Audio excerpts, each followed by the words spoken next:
Sobat Integritas, bertemu lagi dengan kita di podcast Negeri Sipil Gelombang 5 tahun 2026 dengan saya Berta. Dan saya Aulia. Oke, kita hari ini akan membahas suatu isu yang tidak pernah kehilangan relevansinya, yaitu korupsi. Oke, di mana korupsi itu juga merupakan persoalan yang sangat berdampak luas, baik di bidang sosial, kemudian juga kerugian negara, dan juga menyebabkan menurunnya kepercayaan publik. Nah, Oke, upaya tergantung pemberantasan nanti. memang terus dilakukan, termasuk oleh Komisi Pemberantasan Korupsi. Tetapi korupsi bukan hanya soal hukum, korupsi juga menyentuh dimensi moral, sistem, dan budaya. Baik, mari kita mulai diskusi kita pada saat ini dengan Bapak Arif Rahman Hakim. Baik, Bapak Arif Rahman Hakim, bagaimana menurut Anda jika bela negara tidak hanya dimaknai sebagai pertahanan militer? Bagaimana Anda melihat korupsi sebagai ancaman nyata terhadap keutuhan Negara Kesatuan Republik Indonesia dan kesejahteraan rakyat? Silakan Bapak Arif Rahman Hakim. Baik, terima kasih Bu Berta dan Mbak Aulia ya. Kalau saya memandang bahwa bela negara ini kan bukan hanya soal menjaga perbatasan, tapi menjaga kepercayaan rakyat ya. Dan korupsi adalah ancaman nyata yang menghancurkan keadilan dan merampas hak masyarakat. Kita lihat ambil PT Timah Jiwasraya dan PT Pertamina dulu yang itu menguasai klasemen korupsi. Oleh karena itu, korupsi itu melemahkan fondasi bangsa dari dalam.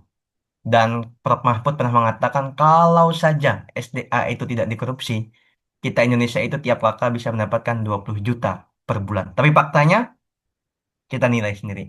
Oleh karenanya, integritas ASN adalah benteng pertahanan negara.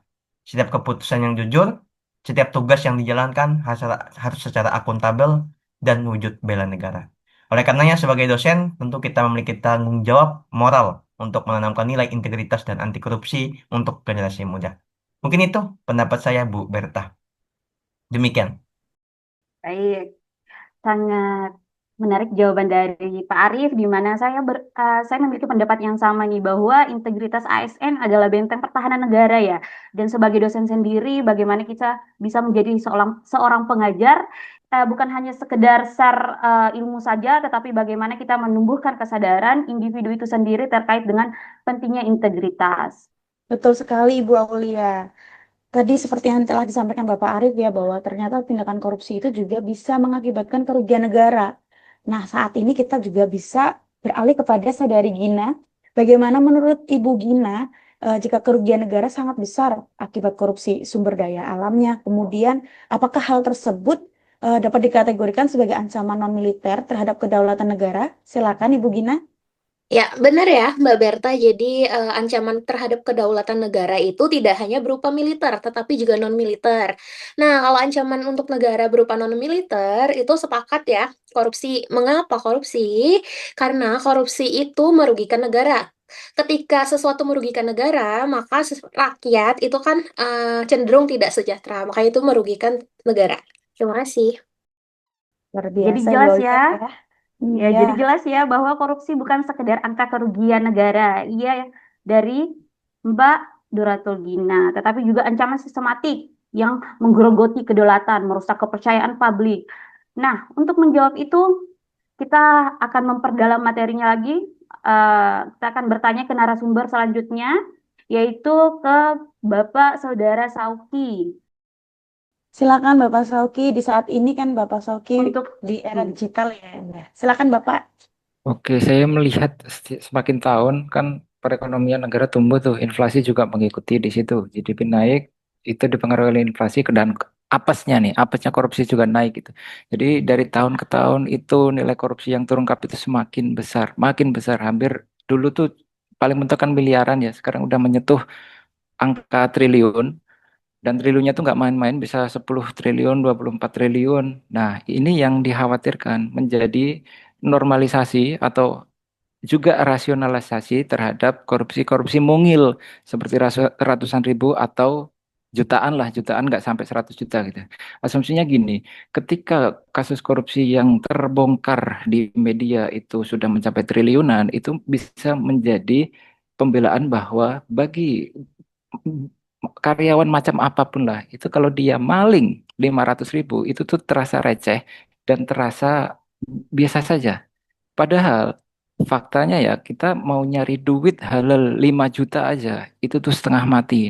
Nah, disinilah artinya ketidakadilan terjadi gara-gara satu tindakan yang tidak terpuji yaitu korupsi. Khawatirnya jika korupsi mungil ini dinormalisasi, nanti kedaulatan negara akan bisa terancam gitu kan, pemerataan pendapatan tidak bisa tercapai, habis itu pertumbuhan ekonomi juga bakalan nggak nggak sesuai target. Nah, di situ itulah bahayanya korupsi yang terjadi di saat ini. Terima kasih. Baik, menarik sekali jawaban dari Pak Sauki, di mana Pak Sauki melihat bahwa kita harus memberantas korupsi dari hal-hal sederhana, hal-hal kecil, nilainya kecil, karena kalau dinormalisasi itu akan berdampak besar nantinya, berdampak Betul negatif sekali. ya untuk kita. Betul sekali, Bu Aulia. Saat ini juga kita telah memasuki era digitalisasi ya, Bu Aulia.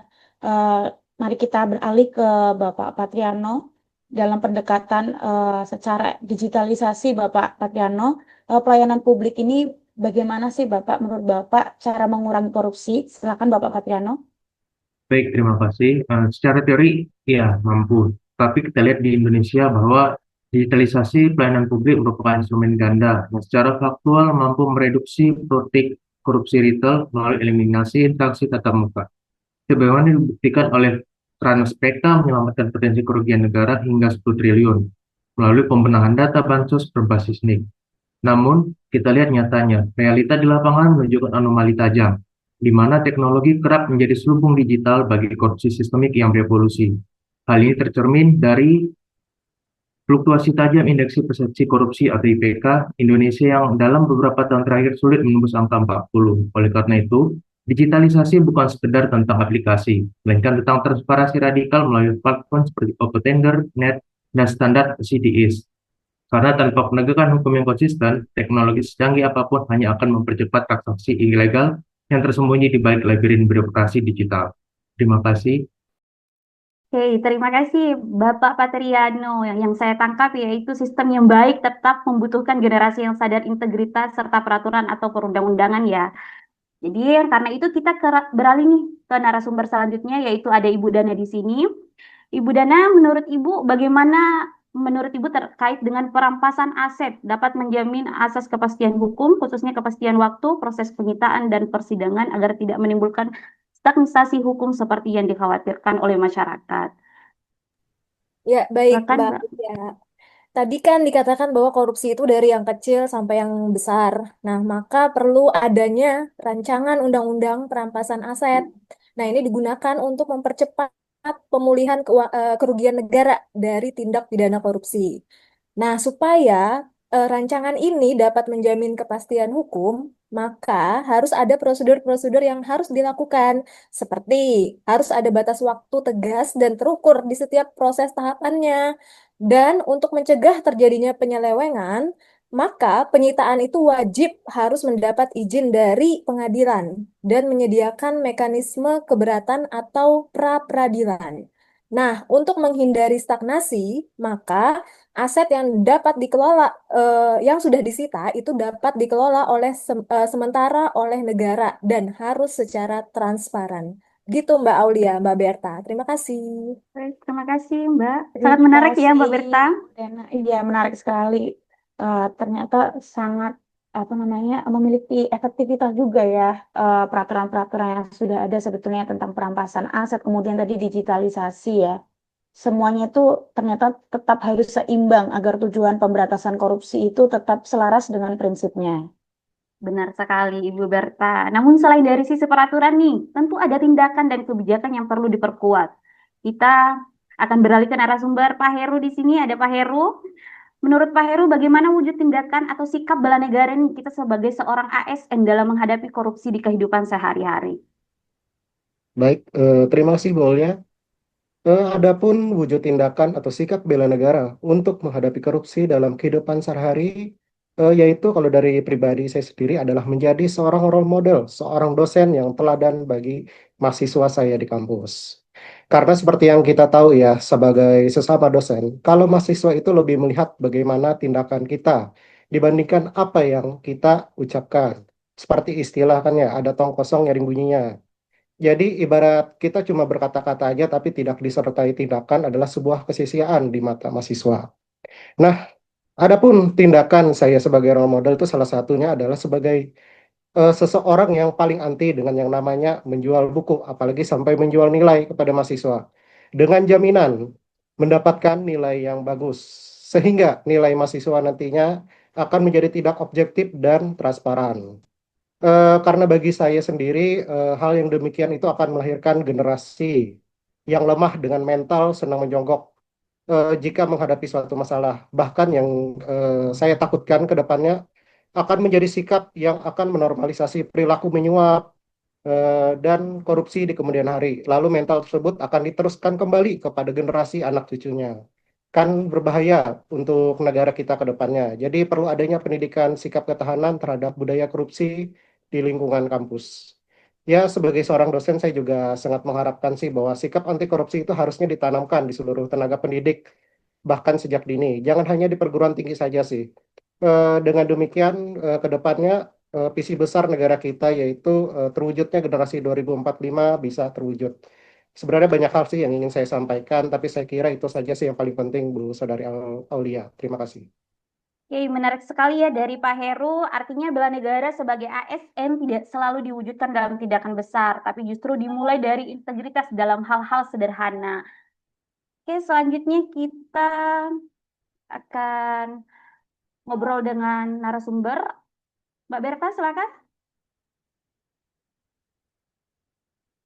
Purmasari berbicara mengenai implementasi bela negara non-militer, pemerintah kita juga sedang menjalankan salah satu program nasional ya Ibu Aulia ya, yaitu makan bergizi gratis yang bisa kita kaitkan dengan korupsi. Nah, menurut Ibu Purmasari nih, mengapa korupsi dalam program makan bergizi gratis atau MBG dapat dikategorikan sebagai ancaman Bu dalam bela negara? Silakan Ibu Purmasari.